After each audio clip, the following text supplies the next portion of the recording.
This is the Music Interview Corner, reporting from the Summerjam 2012. Yes.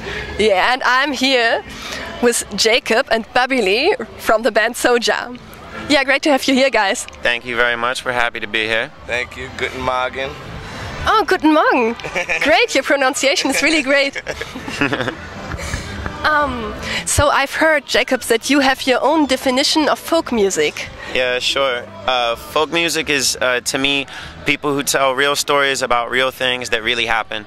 And folk music, you know, is kind of like a newspaper for people to listen to. So most people think of folk, they think of an acoustic guitar and a guy singing. But to me, it could be any kind of music. It just has to tell a real story about something that the singer really believes in. And then it gets passed down through generations because people use it to live their lives. It's not some fake story about nothing. It was something that they really meant, and they pass it to their kids and they say, listen, you know, to this guy. And so for me, that's what folk music is, yeah. And for that reason, for you, folk music includes also bands like Wu-Tang Clan and Rage Against the Machine. Sure. Well, they were singing about the real situation that was going on around them. Rage Against the Machine had more of a world view. Wu-Tang Clan had a smaller view of their neighborhood. But, you know, just like Bob Marley and just like Paul Simon, they were singing about the reality of their situation. And that's what made them great, and that's why people still listen to them today. I think Soja exists since 1997? Yeah, originally. And what did you guys do before, and how did you find each other to found the band? Me and him have been friends since first grade, and the band started when we were sophomores in high school in like 96, 97. And then a couple of us went to college, and then after that in 2003 we just did the band full time. And we've been doing that ever since. Yeah, I'm glad that you do it, so we can Before the band, we used to do like talent shows in school. We were always music oriented. We always liked music, and we'd do like, you know, some Wu-Tang covers at talent shows and stuff like that. And did you win a talent show with that? Did we win? I think we won. It wasn't really. They didn't really make it a competition, but we won. We won. Yeah, we can say you won because nobody can check it now. Right, yeah, exactly. Actually, we're putting the footage of it in our new video that comes out in a few months. We have the footage of one of the talent shows we did. It's going to be at the end of the video, so that people can decide if we won or not. Oh, really? And how is the video called? It's going to be a new song, When We Were Younger is going to be the name of it. Oh, cool. Then it really fits with the talent shows. For sure, for sure. And you also just released a new album in January. Yeah. It's called Strength to Survive, and we released it in Europe in October, I think October 2nd. And we did it with a producer, John Alasia, who works with Dave Matthews. And it's a very rootsy album with a rock producer, kind of in the style of some of the later Bob Marley albums.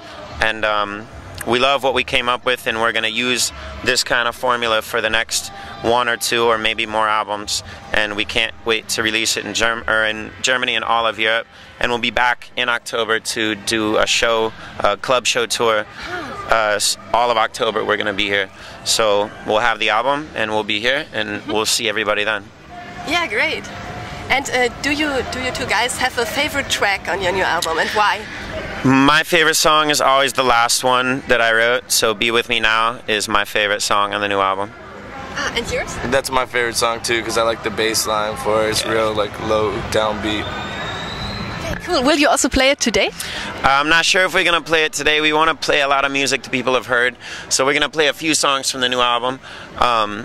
Actually, the last two songs are from the new album, so if you want to hear some new stuff, listen to the end of the concert and the very beginning of the concert, because that's where we're putting the new stuff.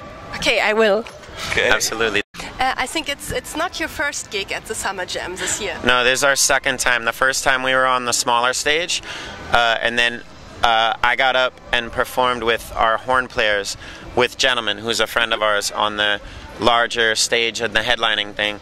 So we've actually played both stages, but Soja as a band has only been on one. So this year we get to do the other one, and yeah, it's going to be awesome. And did this festival gain a special meaning for you now that you're here the second time? Yeah, it was special to us the first time to see this many people involved in reggae, musicians and fans and promoters and everybody here kind of doing the roots reggae thing. We don't really have this in the United States, and you know, you guys really understand that reggae comes from Jamaica, but it also comes from Africa, and it also comes from North and South America, and it also comes from Europe. And you guys have a very good grasp on that. You know, in the United States, the reggae festivals we've had would put all the Jamaican acts at the headliner, and they'd put all the American acts at the very beginning. And we always thought it was bullshit, you know, because we're like, this is, you know, this is not the way the world works, and this is not the way reggae is. But in Europe, we feel like you guys really get how to do a reggae festival and make it beautiful. So we were pumped the first time to be at Summerjam. Even more pumped now. So you like the German audience, even so you have played as headliner in about 15 countries of the world. We have headlined a lot of concerts and a lot of festivals, and Germany's just another place that we're growing to love and growing to be a second home for us. And one question, this clock, this is really a reggae clock. I think many fans will wonder where you can get such a thing. It's a G-Shock, but it's a collaboration with Information, and when you light it up, it says One Love in it. So no matter what time it is, it's always One Love. Great, so I think this is a good word to say goodbye to our audience, and I can't wait to see you on stage. Thank you very much, Soja. Dankeschön.